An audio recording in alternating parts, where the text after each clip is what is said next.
Salut mes amis, c'est Pavel et le projet Minder Cash et vous êtes sur la chaîne qui est consacrée aux investissements et au trading. Cette vidéo de café de dimanche sera un petit peu particulière parce que j'ai décidé de faire un tour des actions des différents secteurs, ce qui se passe actuellement parce que les marchés baissent comme vous pouvez voir sur votre écran.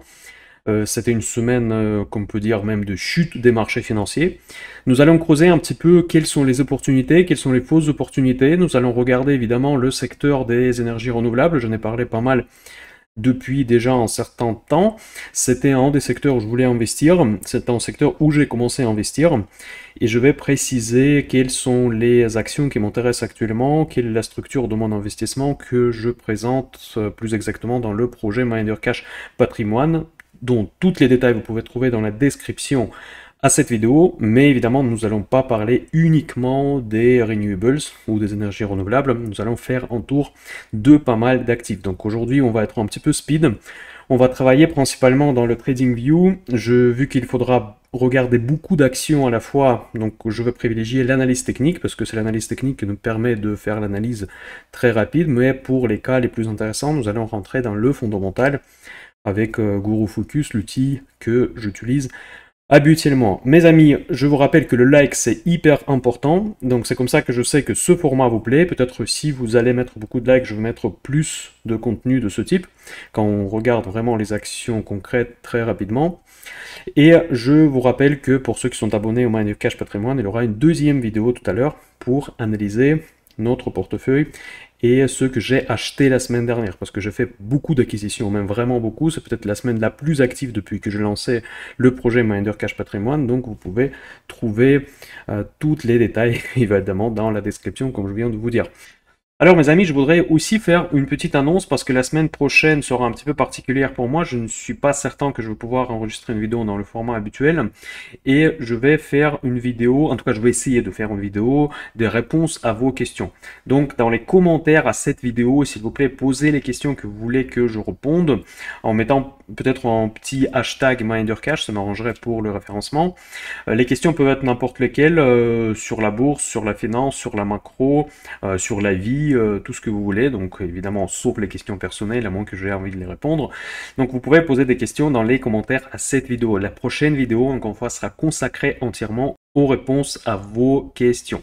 Voilà, nous n'allons pas perdre le temps parce que cette vidéo risque d'être particulièrement longue. Déjà, mes vidéos sont habituellement longues, il faut se préparer. C'est le moment du dimanche matin, le moment qu'on prend le café. Il faut prendre du recul un petit peu sur la semaine, un petit peu réfléchir sa stratégie. Donc je pense qu'on peut se permettre de prendre un petit peu de temps. Allez, nous allons commencer. Donc très rapidement, au niveau de la géopolitique, il n'y a pas des énormes changements. Donc pour l'instant, tout reste plus ou moins comme la semaine dernière. Israël, apparemment, il a quand même prévu de faire une opération terrestre. Je privilégie toujours le secteur de la défense, on en a parlé dans le club patrimoine. Puis Powell, il a parlé cette semaine, donc il n'a pas dit grand-chose comme c'était prévu, en tout cas sur notre chaîne. Donc il a dit que en gros, il essaye de arrêter les hausses des taux, mais il ne sait pas trop non plus. Bon, il n'y avait rien de concret, donc nous restons dans le même paradigme. Donc là, le premier marché qui a été impacté par ce discours, c'est évidemment le marché des taux d'intérêt. Nous allons commencer par ça. On a touché le seuil de 5% sur le 10 ans américain. Le 10 ans américain, c'est le benchmark de tous les taux longs pour les prêts, notamment pour les prêts immobiliers. Et donc là, nous avons vu 5%. Pourquoi? Pendant la chute des marchés, ce vendredi soir, quand j'enregistre cette vidéo, les taux baissent, c'est tout simplement parce que le risque off commence progressivement. Quand il y a du risque off, on se cache dans les actifs protecteurs, ce qu'on appelle safe haven parfois, et donc tout le monde se cache comme d'habitude dans le dollar et dans la dette américaine. Quoi qu'on le dise, quoi qu'on croit ou pas dans l'avenir des États-Unis, quand c'est la merde, tout le monde va dans les actifs américain. Vous allez vous demander pourquoi j'ai mis une casquette Mercedes-Benz, c'est parce que j'ai acheté des lumières en fait un peu professionnelles pour mes vidéos et ça m'éblouit un tout petit peu et nous allons parler d'ailleurs de l'action Mercedes-Benz, voilà. Donc ne soyez pas surpris que j'ai maintenant un autre style dans mon vidéo. Avant, vous savez, dans mes précédentes vidéos, je mettais souvent une casquette. Voilà, donc les taux. Pourquoi j'investis pas encore dans les taux, mais j'avoue que je tiens mon doigt sur le clavier, sur le souris pour commencer à y investir? Bah, tout simplement parce que il n'est pas encore clair où nous en sommes au niveau du cycle de hausse des taux. Même Jérôme Powell ne communique pas clairement. Pour l'instant, je veux commencer à l'acheter parce que pour une fois, le taux à 10 ans, il a dépassé le taux auquel je peux placer sans aucun risque, sans aucun galère, sans passer par les ETF. Par exemple, le compte Interactive Brokers, vous voyez d'ailleurs sur votre écran le petit logo, parce que MinderCash, c'est le partenaire de Interactive Brokers, que je trouve le meilleur broker en France pour accéder aux instruments professionnels et une des institutions les plus fiables. Donc évidemment, les infos sont dans la description si vous voulez vous inscrire. Donc vous pouvez aller déjà vous informer par rapport à ce courtier. Eh bien, aujourd'hui, les rémunère le cash non investi à la hauteur de 4,8%, même un petit peu plus. Ça change de temps en temps. Bah, évidemment, ça change en fonction de la courbe de taux. Et je sais que d'autres courtiers commencent à faire un tout petit peu pareil. Donc, j'ai entendu parler que Trade Republic aussi rémunère très bien son cash. Mais en tout cas, je suis partenaire Interactive Brokers et j'ai tous mes comptes chez eux. Je sais ce que eux ils font. Après, peut-être d'autres brokers proposent des choses également intéressantes. Mais attention, il faut bien se fixer une chose, parce que quand on les rémunère le cash aujourd'hui, c'est le spot market, ce qu'on appelle. Ensuite, si vous voulez figer le rendement de 5%, il faudra choisir les autres instruments. Et justement, quand on parle d'investir dans le 10 ans américain, cela veut dire que acheter les obligations américaines et quelque part figer le taux à 5%. Donc cela veut dire que si demain la Fed change d'avis, commence à baisser les taux et du coup tous les rendements vont chuter et toute la courbe des taux va glisser vers le bas, alors là vous allez être peinard parce que vous allez avoir votre placement à 5%. Et si on va revenir un petit peu dans les paradigmes d'avant avec des QI, avec des planches billets, etc., donc vous allez être heureux d'avoir le placement à 5%. Vous savez, c'est un petit peu la même situation comme les personnes qui ont eu la chance d'avoir l'ancien PEA, PEL, pardon, qui était rémunéré à 4 et quelques pourcents, qui était ouvert au début des années 2000, et pendant que le moment quand les taux étaient à zéro, donc les livrets A étaient quasiment à zéro, il était comme des rois du pétrole en quelque sorte, à obtenir vraiment le rendement sans aucun risque au-dessus de 4% quand tout le monde se faisait chier dans le livret A, dans les fonds qui ne rapportent rien. Donc c'est un peu la même situation. Donc aujourd'hui, si vous investissez dans les obliges américaines, ou bien aujourd'hui dans d'autres placements peut-être en euros qui vous rapportent des taux qui sont devenus nettement plus attractifs, ça va rester pendant des années avec vous, au moins pour 10 ans.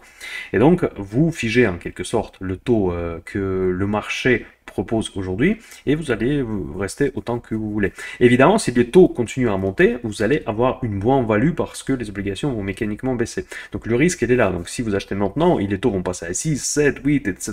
Donc dans ce cas-là, ça va être un peu merdique parce que vous allez avoir les moins-values sur votre compte de bourse.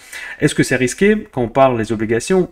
Pas forcément, parce que vous savez, les États, et notamment, peut-être l'État américain un petit peu différemment, mais les États européens, ils sont à peu près dans le même bateau que vous, parce que donc si les taux montent, ils vont payer de plus en plus leurs dettes, les intérêts sur leurs dettes, ça sera de plus en plus compliqué de refinancer cette dette, et tout cet enchaînement des conséquences quand même assez merdiques pour l'économie. Et donc pour vous, ça va être un petit peu pareil. Et vu que les États, ils ont quand même un petit peu plus de pouvoir que nous, ils vont certainement faire en sorte que les taux n'aillent pas au-delà d'un certain niveau. Donc je pense que le taux, elle atteint justement ce niveau au-delà duquel les États ne vont pas aller, en tout cas très très loin, et en prenant les obligations américaines ou les européennes quand le rendement dépasse 5%, je ne pense pas qu'on prend énormément de risques. Voilà, déjà on a vu le premier actif, c'est les 10 ans américains. Franchement, je suis quasiment prêt, cuit, pour commencer à acheter les fameux ETF, TLT, ou bien celui que je propose à mes abonnés, ce qui s'appelle Amundi US Treasury Bonds. C'est plus ou moins un équivalent de TLT, mais par contre qui est coté sur Euronext, donc retenez-le bien. Encore une fois, d'ailleurs, j'ai oublié de vous dire, mes amis, c'est que je n'ai pas droit de donner des conseils d'investissement. Tout ce que je dis, c'est des conneries, si vous voulez, c'est moi qui invente des trucs, c'est que pour moi, vous devez faire votre propre analyse. Si c'est un Mundi Treasury, je sais pas quoi, il craque demain, il fait faillite, dans ce cas-là, c'est pas de ma faute. Voilà, donc c'est à vous de voir, c'est à vous d'analyser.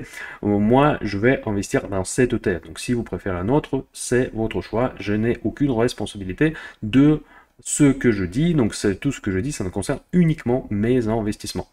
Voilà, maintenant nous allons passer à autre chose. Le temps que je cherche l'information, n'oubliez pas de mettre en like, c'est très très important, surtout si vous kiffez le format actuel. Eh bien, voilà, la catégorie A. Je rappelle pour ceux qui sont nouveaux chez la chaîne Miner Cash, c'est que catégorie A, ce sont les actions les meilleures au monde que je considère encore une fois comme des meilleures au monde. Mais globalement, c'est ni plus ni moins que les actions qui ont des forts avantages concurrentiels. Vous allez y retrouver évidemment les GAFAM et pas que les GAFAM. Évidemment, je ne vais pas faire le tour de toutes ces actions, je vais juste jeter un œil sur le plus important. D'ailleurs, le plus important, je trouve cette semaine, encore une fois, que les indices américains, surtout, il y a un piège. J'en ai déjà dit plusieurs fois, je répète encore une fois, c'est que quand vous regardez les indices, on a l'impression que les choses ne vont pas si mal, mais c'est tout simplement parce que le poids de ces premières valeurs, qu'on appelle GAFAM ou le FANG, tout ce que vous voulez, elles pèsent énormément dans ces indices. Donc du coup, vu que ces actions baissent en dernière, ce sont des actions extraordinaires qui génèrent énormément du cash, ce sont des bons investissements, elles ne sont jamais chères parce qu'elles produisent autant de valeur qu'on peut y investir quasi en permanence. Et donc, elles cachent les réalités des choses. Vous allez voir aujourd'hui que quand même dans les autres secteurs, c'est vraiment, vraiment la galère en ce moment. Donc, tout ce qui est Microsoft, tout ce qui est Apple, Google, franchement, j'en ai du Microsoft surtout, mais je regarde même pas parce que bon, ça baisse, tant pis, tant mieux, je m'en fiche, c'est une excellente entreprise et c'est le cas aussi pour les autres. Ensuite, Match Group, en fait, c'est ce qu'on en parle de temps en temps, c'est une action que je suivais depuis 120 dollars l'action, je crois que je disais qu'elle était extrêmement, extraordinairement chère. Donc là, elle est arrivée vraiment au support que j'ai identifié, imaginez quand elle était à 120 dollars. Mais franchement, ceux qui sont avec moi depuis longtemps, vous allez confirmer que je disais que son vrai prix, c'est entre 30 et 40 dollars, quand elle était au-dessus de 100 dollars. Eh bien, Match Group, maintenant, elle est vraiment dans la zone où on peut accumuler. Seul bémol avec Match Group, ce que j'aime pas, c'est que cette action, elle est vraiment un problème du bilan, plus exactement les fonds propres qui sont négatifs. C'est pas nécessairement un critère majeur, donc, mais j'aime pas trop, parce que bon, peut-être que je suis un peu trop conservatif, j'aime pas les actions qui ont des fonds propres négatifs, voilà, c'est le cas de Match Group, sachant que c'est la période quand les taux d'intérêt sont très hauts, après pour refinancer leur dette colossale, même s'ils génèrent du cash, je suis pas convaincu, franchement, j'aime pas trop leur façon de gérer le budget, en quelque sorte. Voilà. Après, dans la catégorie A, franchement, je n'ai pas encore grand-chose à vous dire. Donc, on a parlé déjà de LVMH la dernière fois. On va vite fait faire un tour parce que j'ai peur un petit peu que m'a mal interprété la semaine dernière. Je n'étais pas short sur LVMH, surtout pas. Je disais tout simplement que pour moi, LVMH, après le hype du post-Covid, est le retour dans sa tendance long terme. Et justement, l'enjeu, il est là. Parce que est-ce qu'il va casser ce support actuel ou pas? Et l'enjeu est de taille, tout simplement parce que aujourd'hui, c'est vrai que les cours par rapport aux revenus, par rapport au chiffre d'affaires, tout ce que vous voyez, les paramètres fondamentaux, peut paraître attractif, et vous avez raison de me dire que effectivement les multiples actuels sont déjà intéressants, mais le problème que la bourse, c'est les flux d'argent. En fait, quel flux d'argent va aller sur LVMH, sur le luxe aujourd'hui, dans le contexte quand il y a la guerre en Ukraine, quand la Russie est sortie du marché, quand on met de plus en plus de contraintes sur la Chine. J'ai fait sur Telegram en post, d'ailleurs mes amis, j'oubliais de dire, Telegram c'est cool, il y a plein d'informations que je poste tout au long de la semaine. C'est vraiment important de me suivre sur Telegram. Je sais que c'est peut-être un outil que vous n'utilisez pas, mais si vous voulez vraiment suivre Miner Cash de près, Telegram c'est le must. Ce que je disais, c'est que je ne vois pas non plus qui va l'acheter. Donc voilà, je pense, c'est pour ça mon avis est plutôt conservé, comme on dit. Alors je regarde ce qui se passe, je regarde comment elle va tenir ce support, mais par contre s'il casse ce support, effectivement on peut avoir vraiment des cours beaucoup plus intéressants. Et là où je vais vraiment, c'est sûr que je vais l'acheter, c'est vers les 600 euros. 600 euros est tout à fait probable comme niveau parce que tout simplement le CAC 40 se corrige. Par contre, LVMH aujourd'hui, il commence déjà à surperformer le CAC 40 parce qu'il s'est bien corrigé quand même. Et, mais encore, il y a un petit peu du chemin. Et bon, il reste plus trop, pour être honnête. Mais avec le CAC 40, il va quand même glisser un petit peu plus. Je vais quand même jeter un œil rapidement sur le CAC 40 parce que je sais que c'est important, c'est vraiment notre benchmark. Je vous disais dans toutes mes dernières vidéos et depuis longtemps, je dis que le but de la correction, le point final pour moi de la correction, c'est le niveau 6750, le temps que nous au-dessus, je ne vois rien de dangereux sur le CAC 40. Désolé pour décevoir ceux qui voulaient que je parle la fin du monde, de crack boursier, etc. J'utilise souvent les logos comme crack boursier, etc. parce que je vis dans le monde YouTube, mais si vous regardez le contenu, je suis rarement de cet avis. Franchement, rarement. Et c'est pas non plus le cas aujourd'hui. Je sais qu'il y a des problèmes, mais aujourd'hui, vous savez, c'est pas le problème, mais le paradoxe de la situation actuelle, c'est que les risques sont tellement connus et tellement évidents que j'ai du mal à croire que les marchés vont réagir sur ces risques exactement. Peut-être qu'il y aura des Black Swan, peut-être qu'il y aura une nouvelle guerre, j'en sais rien quoi, mais aujourd'hui, on sait pratiquement tous les risques auxquels nous faisons face. Et généralement, dans les circonstances pareilles, on a rarement des cracks. Les cracks, c'est quand il y a quelque chose d'inattendu qui arrive. Aujourd'hui, on a déjà les taux qui explosent, on a déjà l'inflation qui reste élevée, on a déjà la guerre en Ukraine, on a déjà maintenant la guerre en Moyen-Orient qui effectivement a affecté les bourses. Eh bien, on a le pétrole qui est toujours cher, donc du coup toute l'énergie, l'inflation ne risque pas de descendre trop bas. Voilà, donc je pense que c'est bizarre, mais on sait qu'il y a plein de problèmes, mais tous les problèmes sont connus. Quand les problèmes sont connus, il y a rarement des cracks. Voilà, c'est ça le truc. C'est pour ça que je reste pessimiste de point de vue macro, mais au niveau juste des tendances boursières, je pense qu'on a quand même des limites qui seront facilement atteintes. Et notamment sur le CAC 40, pour moi, c'est 6750. Et donc, si je reviens sur le secteur de luxe, eh bien, c'est pareil, il va se corriger avec le CAC 40, mais vu que le CAC 40 est déjà proche à sa limite, probablement le LVMH non plus ne va pas casser son support pour aller aussi bas que 580 et 600. À 580, 600, je vais rentrer forcément. Je vais rentrer avec mes amis qui font partie de mes clubs et je vais communiquer. Et donc ça va être le moment pour y aller, même s'il aura peut-être encore un potentiel de baisse, tant pis. Mais ces niveaux-là vont commencer à m'intéresser. Après, ça peut être bien pire pour le luxe, à condition si on a vraiment une forte dégradation de la géopolitique, notamment avec la Chine. C'est ça que je pense qui était mal interprété dans ma dernière vidéo, c'est que si jamais on n'a pas forcément une guerre, mais si jamais la Chine s'en prend à Taïwan, on a des sanctions qui sont comparables à la Russie, dans ce cas-là, effectivement, vous allez avoir un claque sur le luxe, mais il va être énorme. Et dans ce cas-là, le niveau qui a choqué certains dans ma dernière vidéo de 470, 500 va être tout à fait possible. Voilà, c'est juste ça. Je me suis rectifié, j'espère que je suis plus clair maintenant. Après, dans ma liste de catégories A, il y a pas mal de valeurs suisses. Moi, en fait, il y en a trois. La Banque nationale suisse, Roche Holding, c'est ma meilleure pharma que j'aime beaucoup, et Nestlé. Donc, je pense que toutes les valeurs sont connues. La Banque nationale suisse, pour l'information, pour ceux qui ne connaissent pas, elle est cotée en bourse. Et j'ai fait même une vidéo à part il y a longtemps, mais vous pouvez trouver sur YouTube, sur la Banque nationale suisse, parce que c'est un espèce d'un fonds, un énorme fonds avec un gros portefeuille d'actions. C'est assez intéressant la structure, je vous conseille vraiment de voir cette vidéo. Eh bien, pourquoi elle baisse? Beaucoup de personnes me posent la question, pourquoi c'est quand même des valeurs de qualité, y compris Nestlé et Roche et tout ça. Le problème, mes amis, c'est pas parce qu'ils vendent moins de tests Covid, ça aussi, ça rajoute un petit peu l'huile sur le feu. Mais le problème, c'est le CHF. Le CHF, il est très cher. Franc suisse aujourd'hui, et pas que aujourd'hui, c'était toujours une valeur refuge. Maintenant, il est plus cher que l'euro. Je le connais très très bien parce que moi je travaille actuellement pour un client dans le trading à Genève. J'ai une grosse partie de mes revenus en francs suisses. Je suis heureux d'avoir une grosse partie de mes revenus en francs suisses. Eh bien, le cours, elle est aujourd'hui royal pour ceux qui gagnent de l'argent en CHF, ça c'est sûr. Mais par contre, pour ceux qui vendent des fonds de l'export et qui sont basés en Suisse et que tous leurs frais et leurs comptes, leurs bilans sont en CHF, ils déclarent le résultat en CHF, évidemment, pour Roche Holding, ils font pas leur principal chiffre d'affaires en Suisse. Ils font leur chiffre d'affaires en Europe occidentale, aux États-Unis, dans les pays émergents, partout dans le monde. Et évidemment, quand c'est converti en francs suisses, du coup, ça fait pas grand-chose. Vous voyez, donc ça fait vraiment un phénomène purement comptable, presque, qui dit que voilà, finalement, ils gagnent beaucoup moins.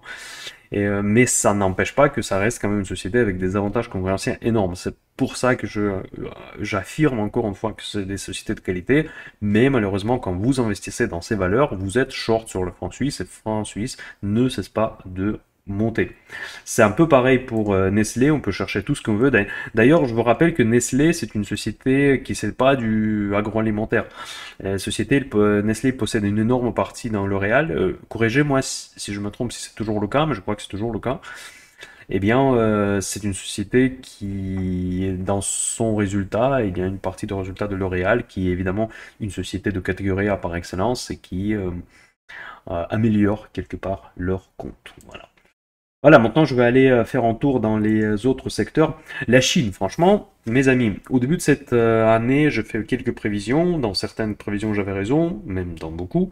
Et une des prévisions que je fais, c'était la Chine. Au début de l'année, j'étais très positif de la Chine et j'avais raison, encore une fois. Je me suis félicité même vraiment les premières semaines du mois de janvier, que toutes les actions chinoises se sont envolées. Aujourd'hui, les fonds européens sortent massivement de la Chine. J'ai fait un post sur Telegram la semaine dernière, bon cette semaine pardon, donc le vendredi plus exactement, j'ai dit que justement selon Bloomberg, il y a des sommes massives qui sortent du marché chinois, de toutes ces actions chinoises qui sont certaines pas cotées sur Nasdaq, d'autres côtés sur Hong Kong, etc. Est-ce que c'est un signal? Je pense que c'est un signal pas forcément très positif. Peut-être les fonds qui sont derrière cette décision de rotation en quelque sorte savent quelque chose. Je vais donner un seul commentaire global pour toutes les actions chinoises, que quand vous investissez, il faut être conscient que ça peut se retrouver dans la même situation comme la Russie. Donc les marchés fermés, plus accessibles, vous pouvez plus fermer vos positions. Moi, je suis un très bon exemple parce que j'avais des actions russes avant la guerre en Ukraine, pas beaucoup évidemment, mais je n'ai eu quelques-unes. Et ils avaient pendant des années et des années des multiplicateurs extraordinaires qu'on pouvait que rêver en étant en Europe. Mais par contre, elles sont sous-valorisées, systématiquement sous-valorisées pour des raisons évidentes, parce que ce sont des pays qui ne sont pas sûrs. Après, je dis pas que l'Europe, les États-Unis sont à 100% sûrs, il n'y a pas de pays qui sont à 100% sûrs, mais en tout cas, on est plus ou moins sûr de récupérer notre sous. Quand vous investissez, quel que soit l'actif, quel que soit le niveau de risque, obligation, pas obligation, vous risquez de ne pas pouvoir récupérer vos fonds, parce que ce ne sont pas les états de droit, ils vont décider pour vous quand, comment vous allez récupérer, à quel cours de change votre argent. Donc là-bas, il n'y a pas de risk management d'affaires. Là-bas, on ne peut pas quantifier le risque. Parce qu'il suffit que vous investissez même dans les, je sais pas, dans les obligations d'État chinois, par exemple, ce qui est considéré comme le moins risqué, évidemment, comme partout.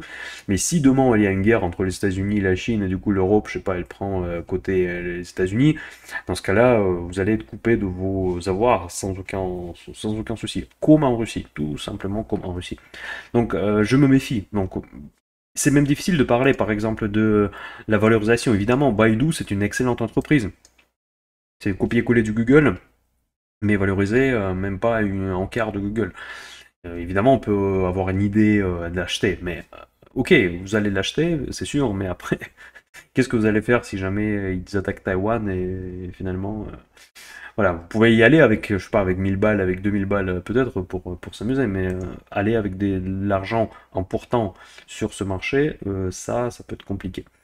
Voilà, intelligence artificielle, donc bon là ça se corrige un peu comme partout, il y a dans l'intelligence artificielle il y a de tout, il y a des valeurs de la catégorie A, comme Nvidia, comme Microsoft, comme Google, il y a de catégorie D, qui n'ont pas de chiffre d'affaires, hein, donc style lequel dans ma liste il n'y en a pas, Palantir, c'est une des plus prometteuses selon moi, parce qu'il travaille pour Pentagone, justement, parce que ça rejoint un peu mon avis sur le secteur de la défense.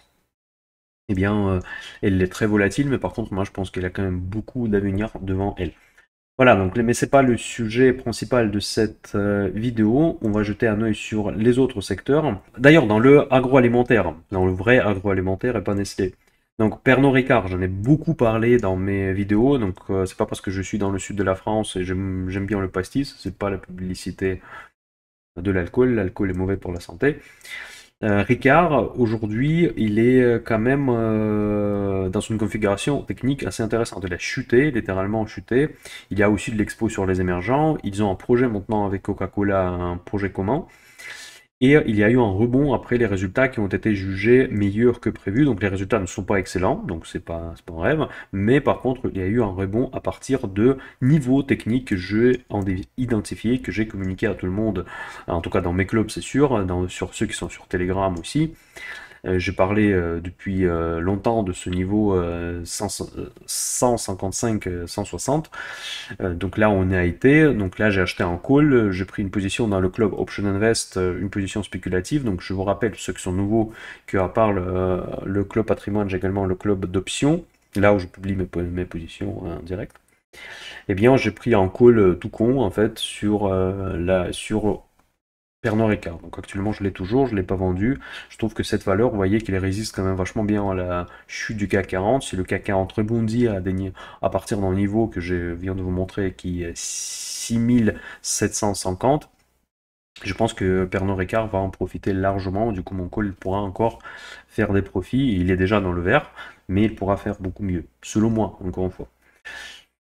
Voilà, dites-moi dans les commentaires si ce format, encore une fois, ça vous intéresse. D'ailleurs, je voulais parler encore d'autre chose. Ah oui, Coca-Cola, évidemment.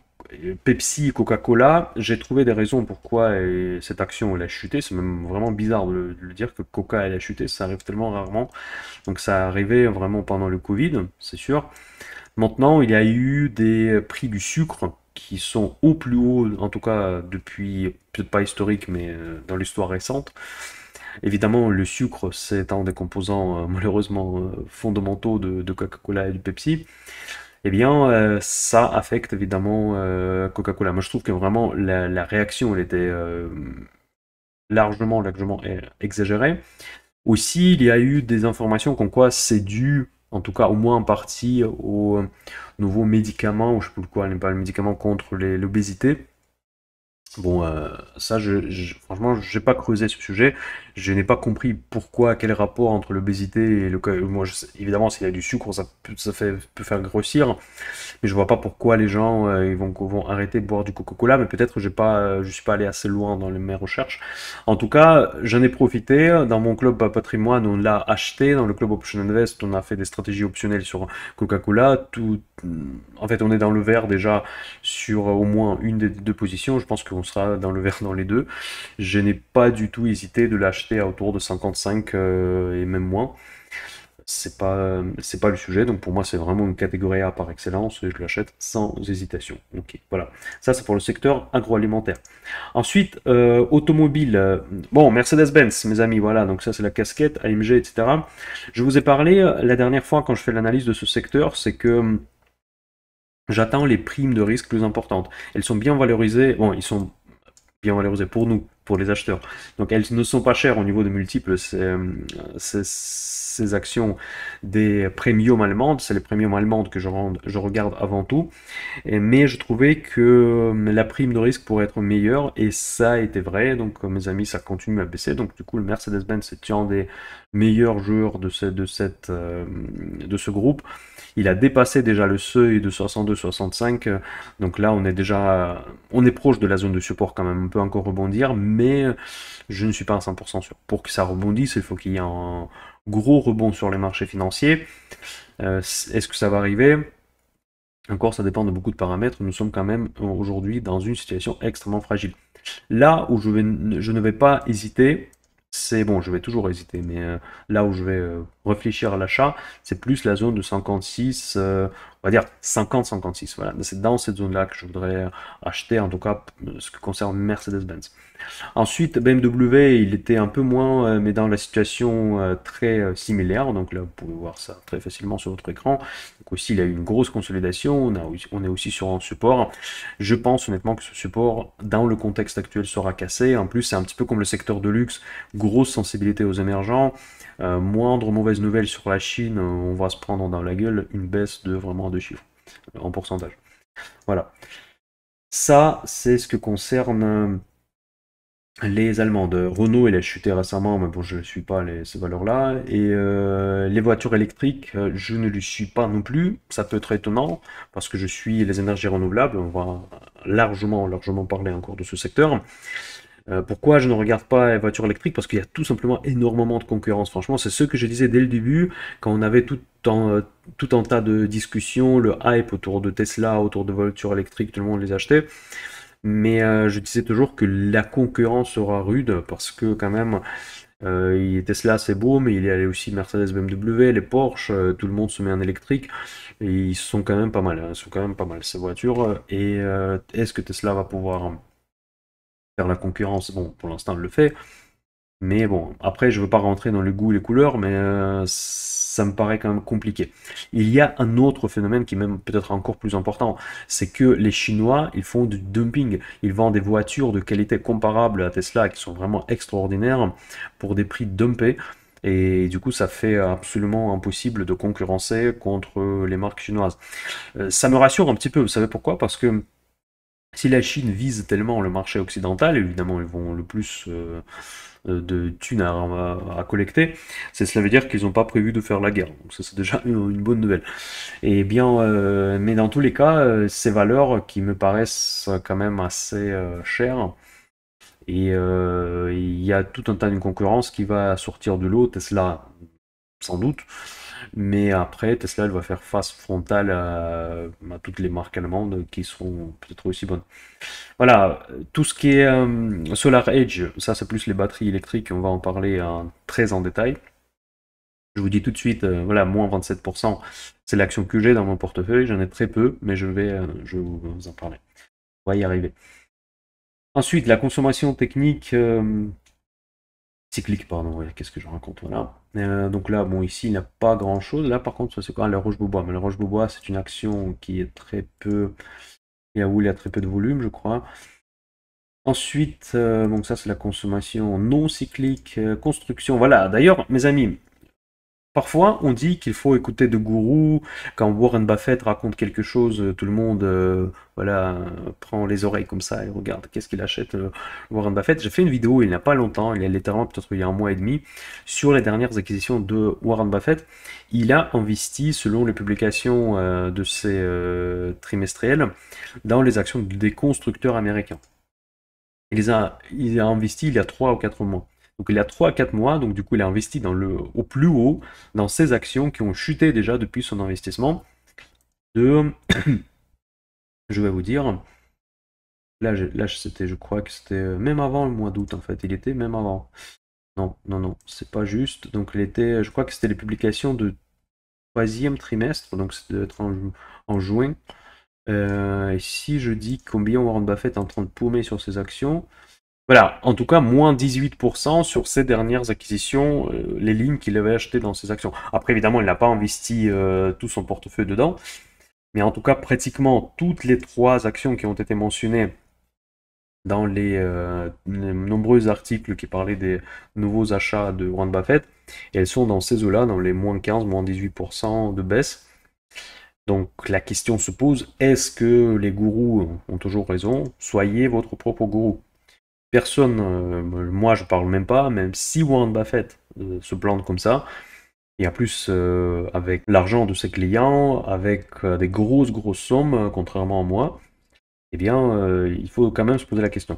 En ce qui me concerne, j'ai toujours un principe extrêmement simple. Vous devez tout simplement être confortable avec votre portefeuille. Et c'est tout, c'est presque tout. Franchement, si vous aimez vos actions, si vous trouvez qu'elles sont bonnes, qu'elles ont des perspectives, vous dormez tranquille. Et le principal, c'est de dormir tranquille. Voilà, maintenant le secteur où j'ai investi. J'ai investi au début de cette semaine, le secteur de la défense. Pourquoi je pense que c'est important quand même d'en parler? Après, il y a un côté éthique, etc. Bon, chacun décide ce qu'il veut.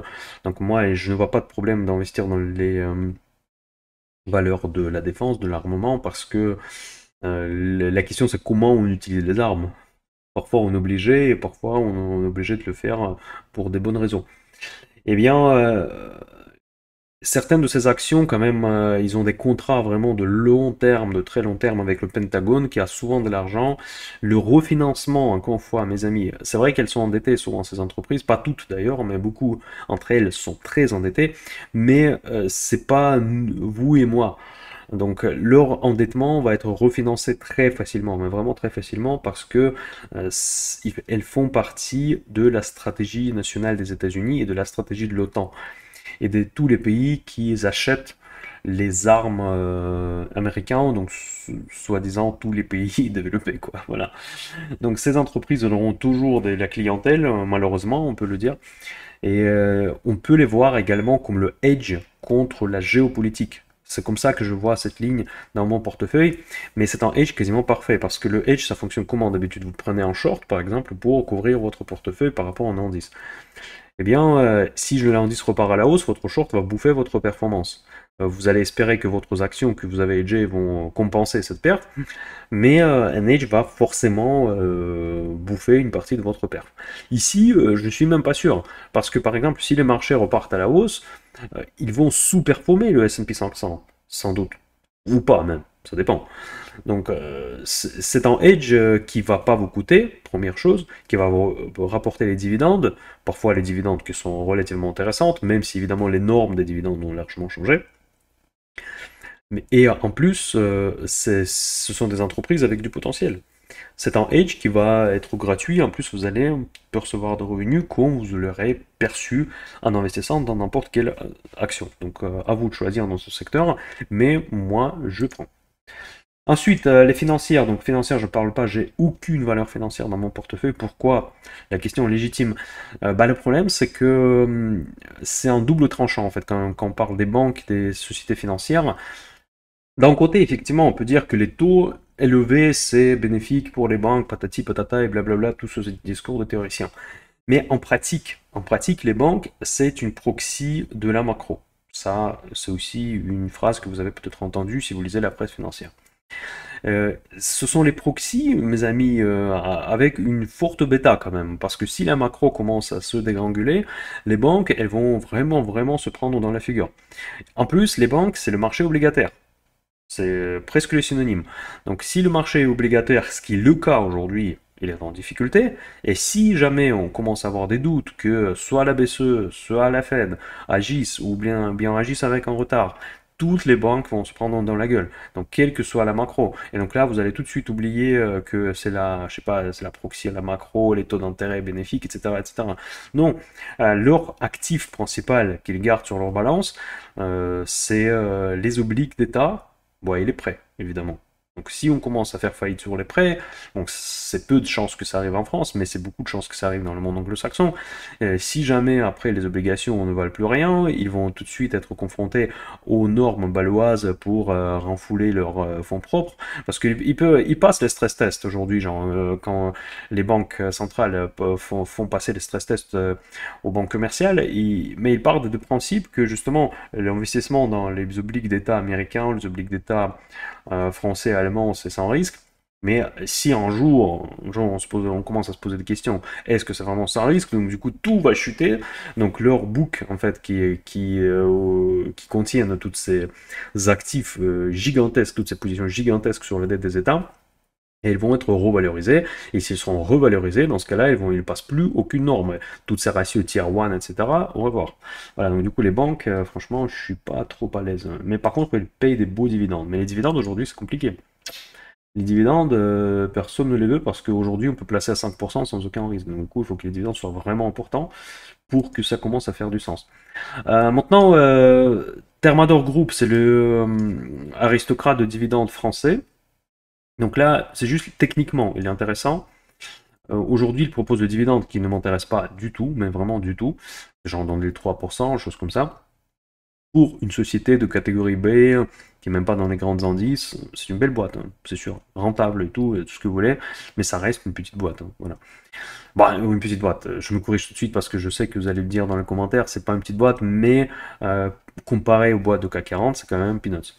Et donc, je veux bien l'acheter, mais je veux bien l'acheter dans cette zone, on va dire dans le 47, 50, voilà, dans ce cas-là, le dividende va devenir tout de suite intéressant, et on peut en parler. Mais en tout cas, techniquement, pour ceux qui s'intéressent, vous voyez, déjà, on aurait pu la trader, donc vous voyez, donc on est arrivé au niveau technique, et de 62, et 63, plus exactement, et là, ça repartit un petit peu, mais par contre, je ne pense pas qu'on va repartir vers les plus hauts que nous avons vus, soi-disant vers les 80, 10, 100 euros. Ça me paraît improbable parce que la plupart de personnes achètent uniquement pour les dividendes, ce genre de type de valeur. Après, bon, notre cher Alstom, elle est dans les fraises. elle est toujours là, mais bon, bref, Alstom, c'est encore moins intéressant. Ensuite, le luxe, on en a déjà parlé, donc là, c'est déjà, on le parle vite. Mining, vous savez, mes amis, mining, ça peut être relativement intéressant. C'est vrai que nous sommes dans le cycle économique qui n'est pas propice pour les miners, mais par contre, ici, vous pouvez trouver des dividendes, mais gigantesques. Vous pouvez trouver des valorisations gigantesques. Et les valeurs que j'y regarde, pour l'instant, je n'ai aucune dans mon projet patrimoine, mais je réfléchis. Donc, ce que j'aime bien, c'est Albert Marle. C'est un leader de lithium. Je crois que lithium, d'ailleurs, elle est aussi au plus bas depuis très très très longtemps. Peut-être pas historique quand même, mais depuis très longtemps. Et cette action qui reste quand même baissière, à un moment donné, elle devrait retrouver sa couleur. Quand lithium va repartir. Un jour, elle va repartir. Donc c'est quand même une commodité. Et ces miners peuvent rebondir et rebondir de plus belle. Après, Rio Tinto, j'en ai parlé beaucoup de fois, donc c'est une valeur extraordinaire également. Je l'avais à un moment donné avec un PRU de 52-53, on n'est pas encore là. Mais s'il descend encore, on peut quand même avoir des belles affaires. Je vais vous montrer de quoi je parle exactement, parce que ici c'est plus la valo, plus le fondamental qui m'intéresse plutôt que le technique. Voilà, je vais faire très très vite parce que je commence à être vraiment en retard avec mes objectifs. Bien, vous voyez la dette déjà 27% de fonds propres, c'est rien du tout. EV, EBITDA, même pas 5. Forward PE ratio à 8,5. Et le dividende, mes amis, pour ceux qui cherchent le dividende, on est quand même aujourd'hui à 6,6 forward. Et donc du coup, c'est un dividende qui est quand même très confortable. C'est largement, largement au-dessus de l'inflation. Et c'est une des plus grosses milliards. Vous pouvez même trouver des dividendes plus élevés, mais si vous allez sur le dividende plus élevé, il faudra admettre plus du risque. Bon, oil and gas, je ne vais pas en parler parce que j'en parle trop souvent. J'en ai, j'ai investi, BP, Total, j'en ai dans mon portefeuille. Total, surtout BP, j'avais des ventes des puts, voilà. Bref. D'ailleurs, Rui, notre cher Rubis, que je n'aimais pas, et encore une fois, ça prouve encore une fois ce que je disais quand je faisais l'analyse. Encore une fois, il y a eu des gens qui n'étaient pas d'accord avec moi, ce qui est normal, hein, parce qu'on c'est le partage d'avis en fait si vous voulez, mais je disais que oui, il y a un truc chelou en fait, elle est jamais été toujours sous-valorisée et il se reprend jamais, et là maintenant on arrive à 100 euros quand même. Avec un dividende de 8%, personne n'y croit, moi non plus je n'y crois pas à ce dividende, mais voilà, il est déjà quand même très bas. GTT, c'est une valeur plus intéressante, selon moi encore une fois, mais je voudrais l'avoir en dessous de 100 euros. Voilà. Ça, c'est le secteur oil and gas. Non, mes amis, pour ne pas faire très long, je vais tout de suite passer au sujet chaud, c'est les renewables. Pourquoi je passe à ces sujets? Parce que c'est vraiment le secteur qui m'intéresse. C'est très différent à la voiture électrique. Pourquoi?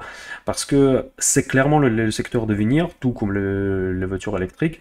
Par contre, ici, il y a déjà des budgets qui sont votés sur beaucoup d'années, sur les décennies même. Il y a des objectifs en termes de passage sur les énergies renouvelables qui ont été fixés par beaucoup de pays, des pays riches qui mettent un chèque sur la table, etc., etc.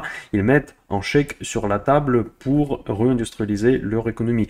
Ils vont certainement dépendre, surtout après toutes ces histoires avec la Russie, avec les histoires au Moyen-Orient, il y a de fortes chances qu'ils vont préférer quand même s'approvisionner de l'énergie à partir des fournisseurs qui sont sous contrôle quand même de pays amis, entre guillemets, hein, amis géopolitiques. Donc ils vont pas s'approvisionner genre je sais pas, des technologies, des batteries solaires avec des sociétés chinoises, avec des sociétés russes. Je pense qu'ils vont plus commettre cette erreur pour devenir énergétiquement dépendants de ces pays.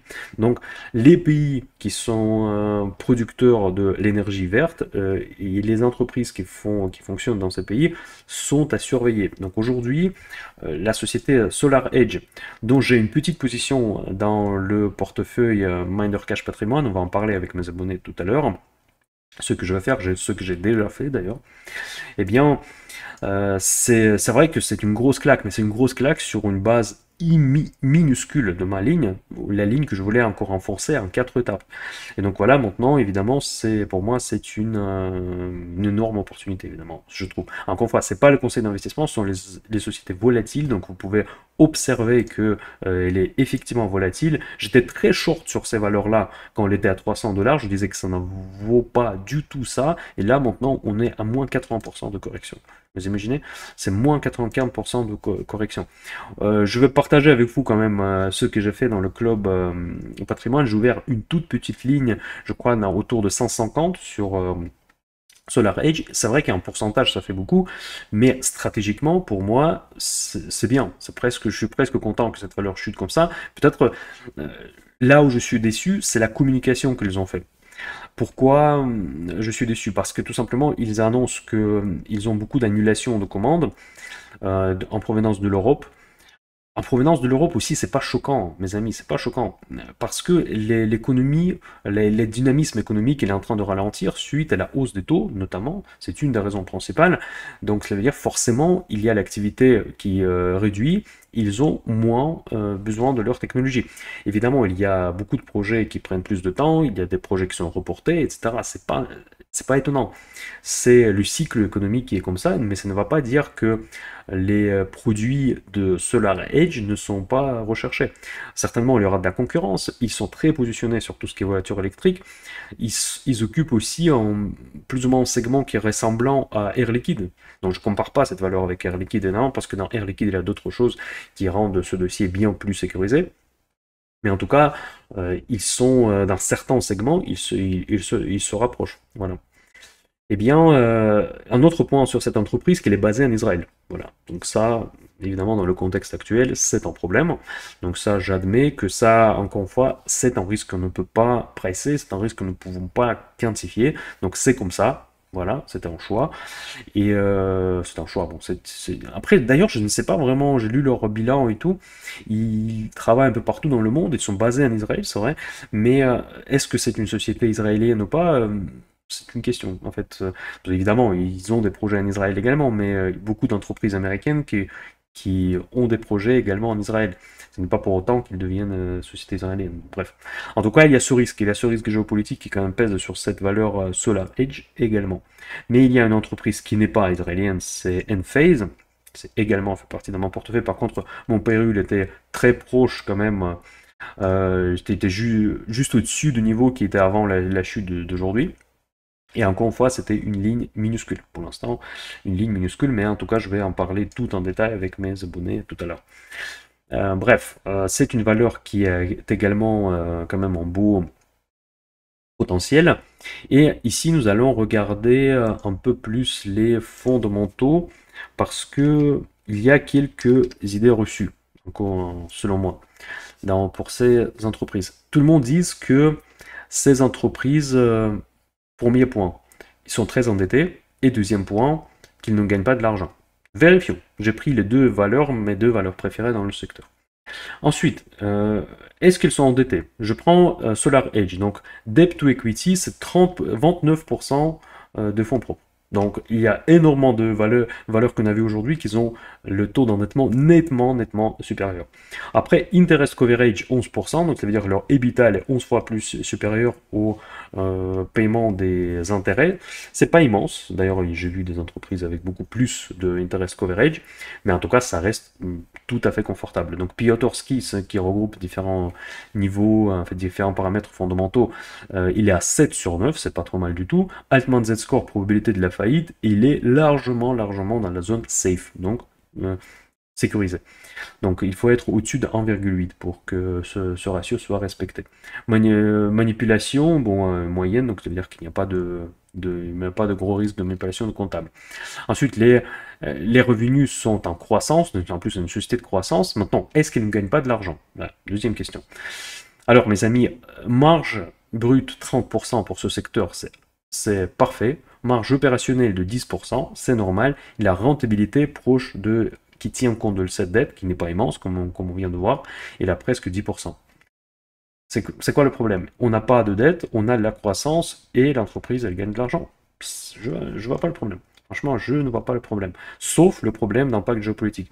Aujourd'hui, on a Forward PE qui va être révisé. Franchement, honnêtement, c'est un peu tôt de le regarder. Je pense que les analystes vont changer d'avis après cette publication, qui était quand même... Le commentaire, elle était négatif. Ceux qui ont raté le consensus, c'est une chose, c'est pas bon, mais le profit warning plus un commentaire négatif, c'est pas bon, du coup. Maintenant, je vais regarder Enphase. Enphase, elle est, bon, elle est américaine, si je ne me trompe pas. Et eh bien, elle est plus endettée de mémoire, mais par contre, regardez aussi, elle est plus endettée, mais il y a d'autres choses. La croissance, elle est magnifique, mais vraiment, elle est explosive, la croissance d'Enphase. Donc, on va voir aussi leurs publications, qu'est-ce qu'ils vont nous dire. Ensuite, debt to equity, effectivement, on arrive à 134% de fonds propres. C'est un problème. Le interest coverage, 71 fois le EBITDA. Il est supérieur 71 fois. Réfléchissez à ce chiffre. C'est juste un truc de fou. Donc, ça veut dire qu'ils n'ont aucun problème de payer les intérêts sur cette dette qui est effectivement plus importante que sur SolarEdge. Donc l'endettement ici, formellement, on peut constater qu'il est important, mais par contre, ils ont largement suffisamment du cash et de revenus pour payer les frais de cet endettement gigantesque. Voilà. Piotrowski est également 7 sur 9, donc, mais par contre, j'aime pas trop ce ratio, honnêtement, parce qu'il se trompe souvent. Et Altman Z-Score, elle est encore plus vraiment au fond du fond, presque comme Hermès International. Ensuite, qu'est-ce qu'on peut dire? 17,5% forward PE, donc elle est un peu plus valorisée, c'est clairement, mais la croissance, elle est quand même juste énorme. La rentabilité en pourcentage, si on tient compte de la dette, 52,7%. 52% de rentabilité pour cette valeur et presque 43% de la marge brute. La marge opérationnelle, 22%. Plus de 22%. C'est net marge, 21% presque. Qu'est-ce que vous en pensez? Est-ce que c'est de la merde? Est-ce que c'est des entreprises qui sont trop endettées, qui ne gagnent pas de l'argent?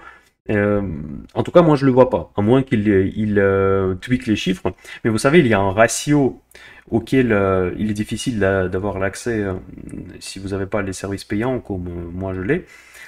Benesch M-Score, c'est justement la probabilité de manipulation comptable. Donc, on voit qu'il ne manipule pas, apparemment. Donc ça veut dire ce qu'on voit, c'est fiable. Et en plus, c'est de la comptabilité américaine, comme comptabilité israélienne, c'est pas la comptabilité russe ou chinoise. Donc on peut quand même faire un petit peu confiance. Eh bien, moi je ne vois pas. C'est vrai, les gens qui le disent, en fait, ils n'ont pas tort, parce qu'il y a plein de boîtes, typiquement toute la liste de différents merdiers que je vous voyais après, elles sont vraiment dans cette situation-là. Et il y en a beaucoup qui gagnent pas beaucoup et qui sont endettés à fond, et notamment d'ailleurs notre cher Neoen, Voltalia, etc., qui chute en bourse. C'est un peu le cas aussi, malheureusement. Eh bien, ces valeurs-là, c'est très difficile d'y aller directement. Par contre, vous pouvez passer par un fonds, par un ETF.